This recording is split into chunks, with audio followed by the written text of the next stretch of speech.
Okay, सो हमने जब light lesson पढ़ा है तो लाइट क्या है? Light is a type of energy which bye activating the sense of site, light क्या है? एक एनर्जी है जो हमारी नज़र, साइट, कुछ भी चीज़ देखने के लिए हमको समर्थ करती है, एबल करती है, we can see the things.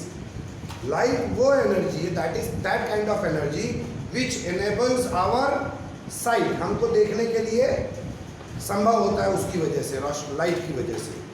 Okay,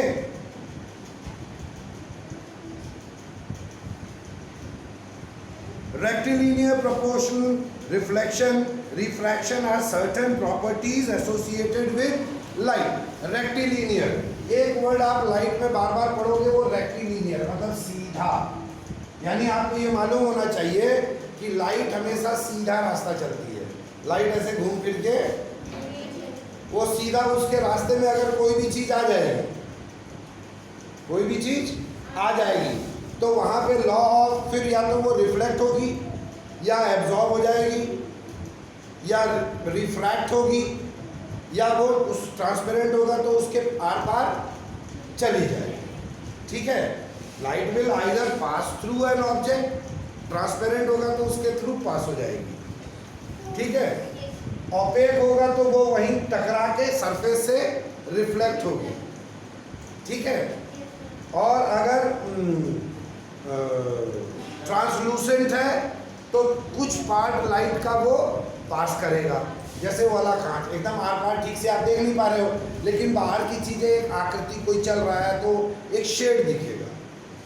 ठीक है, तो ट्रांसपेरेंट, ट्रांसलूसेंट एंड ओपेक, तीन तरह के ऑब्जेक्ट होते हैं। ओपेक, जैसे ये दरवाजा है, ये आपका व्हाइट बोर्ड है, ये लाइट पास नहीं कर रहा है, ये कुछ पार्ट इसका एब्जॉर्ब कर रहा है, it is absorbing some part, और बाकी पार्ट ये रिफ्लेक्ट कर रहा है। क्या कर रहा है? तभी आप व्हाइट बोर्ड को देख पा रहे हैं। ओके, अब दूसरा आ गया ट्रांसपेरेंट। कोई कांच, स्केल है आपके पास? Show me the scale.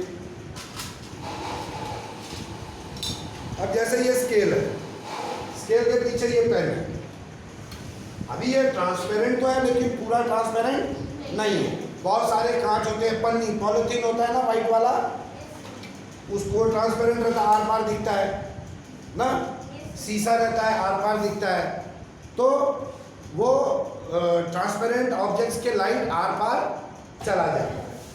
और एक होता है ट्रांसलूसेंट, जैसे वो मिरर, शीशा है खिड़की का, बाहर आर पार लाइट 100% को पार नहीं भेज रहा है, कुछ part of light it allowed some part of light to pass through it. ठीक है, ये तीन पार्ट हो गया। फिर हो गया ल्यूमिनस ऑब्जेक्ट। ल्यूमिनस ऑब्जेक्ट जैसे bulb, sun, moon, tubelight, fire, candle. Candle बुझी कैंडल नहीं, जलती हुई कैंडल, बर्निंग कैंडल, ये सब क्या है? ल्यूमिनस ऑब्जेक्ट है। और अगर जब कैंडल जल नहीं रही है, बुझी हुई है, तो क्या है?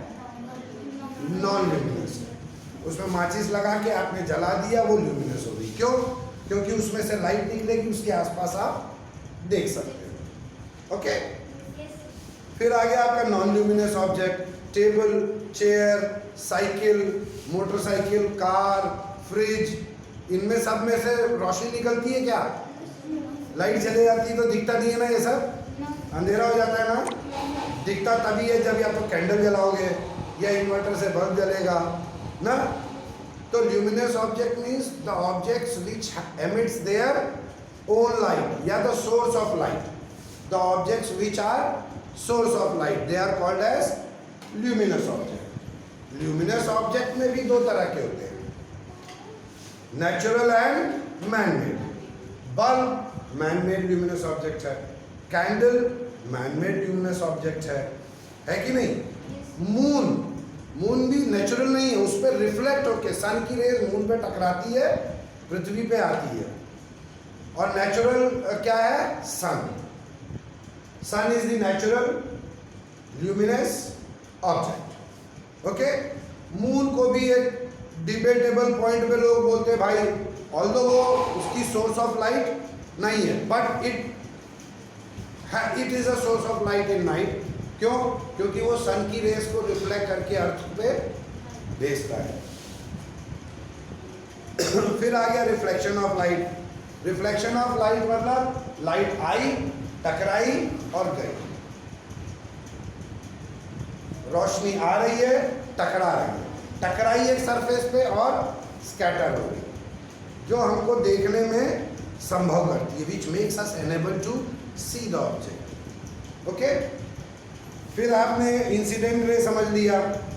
इंसिडेंट रे क्या है?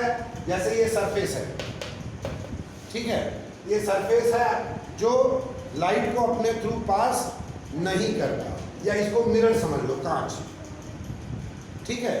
तो ये एक लाइट आई इंसिडेंट ओ पॉइंट पे टकराई और वहीं से रिफ्लेक्ट हो गई। तो इसमें एक चीज गौर करना, इंसिडेंट रे और रिफ्लेक्टेड रे का पॉइंट क्या है? एक ही है, दोनों का पॉइंट एक ही है, उसी एक पॉइंट पे टकरा के वापस जाएगी, ठीक है। अब वो क्या एंगल बना रही है, that is the point of calculation later. अब ये जहां से ये आ रही है light, the light which is coming, that is called as incident ray. क्या कहते हैं? Incident ray. फिर पॉइंट ओ पे ये टकराई, पॉइंट ओ पे टकराने के बाद वापस गई। ये जो लाइन वापस जा रही है, the light which is going after reflection is called as reflected. अब ये इन दोनों के चूंकि एक एंगल बना रहा है, it is making an angle, तो बीच में जगह है ना, तो इसके बीचों बीच एक 90 डिग्री पे एक लाइन खींच देंगे आप। हम मान लेते हैं ये हमारा क्या है? नॉर्मल। इन बेसिक टर्म्स को आप लाइट के सेगमेंट में हमेशा याद रखिएगा, भूलिएगा नहीं, इसको एकदम घोट के पी लीजिए। ओके, फिर आ गया। अब आप देख रहे हो कि यहाँ पे हम जब मैथ्स पढ़े हैं तो incident ray, reflected ray, reflect हुआ एक सरफेस से, दो लाइन बन गई, तो यानी बीच में एंगल बन रहा है कि नहीं बन रहा है? हाँ, बीच में हमारा नॉर्मल भी आ गया, नॉर्मल भी आ गया, तो यानी नॉर्मल से इंसिडेंट रे के बीच में क्या है? Angle of incidence. फिर आपका नॉर्मल और ये बी पॉइंट रिफ्लेक्टेड रे के बीच में भी एंगल बन रहा है, तो क्या हो गया? ये आप जान गए। अब इतना पार्ट आपका कंप्लीट होने के बाद हम अभी समझेंगे laws of reflection. Laws of reflection में there are two basic laws of reflection. Reflection के कितने लॉज हैं? सिर्फ दो। कौन कौन से हैं?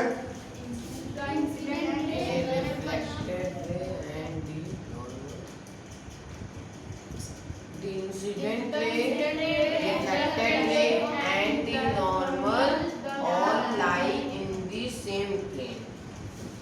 The incident ray, reflected ray and normal, ये तीनों कहाँ होंगे? They lie on same plane, एक ही प्लेन पे, एक ही सरफेस पे तीनों बनेंगे।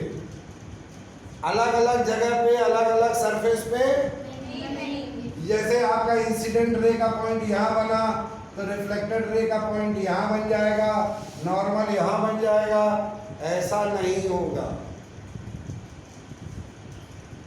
लॉ ऑफ रिफ्लेक्शन में ये पहला पॉइंट है। क्या है? क्या है? Incident ray, reflected ray and the normal all lie in the same plane. The incident ray, Reflected ray and the normal all lie in the same plane. and the normal all lie in the same plane. Incident ray, reflected ray and normal, ये तीनों एक ही plane पे बनेंगे, एक ही point पे बनेंगे। जरूरी नहीं है। अब जैसे तुम्हारे साथ, तुम देख रही हो मुझे, ये लाइट आ रहा है, मुझसे टकरा रहा है, तो तुम्हारे लिए ये प्लेन तो यही है ना, बॉडी यही है, प्लेन यही है, लेकिन तुम्हारा जो एंगल होगा और इनका जो होगा वो डिफरेंट हो। अब आ जाइए सेकंड पार्ट। सेकंड क्या है? Angle of reflection is always equal to angle of incidence. The angle of incidence is always equal to angle of Reflection. हाँ, या the angle of reflection is always equal to the angle of Incidence. कुछ भी आगे पीछे करके बोलोगे एक ही बात है। ये जो एंगल है, एंगल ऑफ इंसिडेंस और एंगल ऑफ रिफ्लेक्शन हमेशा बराबर रहेगा, हमेशा बराबर ही रहेगा। कल हम स्पेरिकल मिरर्स पढ़ेंगे, ठीक है। आज का इतना आप लोग इसको सुनिए, पढ़िए। अपना जो कॉपी में नोट्स लिखवाया हूँ, ये जो आप लोग लिख लीजिए कॉपी में, अंडरस्टैंड करिए। जो डाउट होता है वो मुझसे पूछिए, ठीक है।